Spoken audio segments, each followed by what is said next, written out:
कराची में शारा फैसल पर आयशा भवानी कॉलेज के करीब निकलने वाले शेर को काबू कर लिया गया। शेर को उसके रखवाले ने रिहायशी इमारत की पार्किंग से पकड़कर गाड़ी में मुंतकिल कर दिया। शेर ने एक शहरी पर हमला भी किया, लेकिन खुशकिस्मती से कोई जानी नुकसान नहीं हुआ।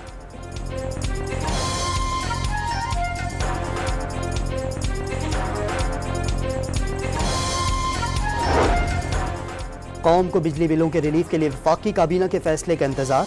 ज़राए के मुताबिक 400 यूनिट वाले सार्फिन के भारी बिल का बोझ सर्दियों में मुंतकिल करने की तजवीज़ IMF को भिजवा दी गई। ऐलान IMF की मंजूरी के बाद किया जाएगा।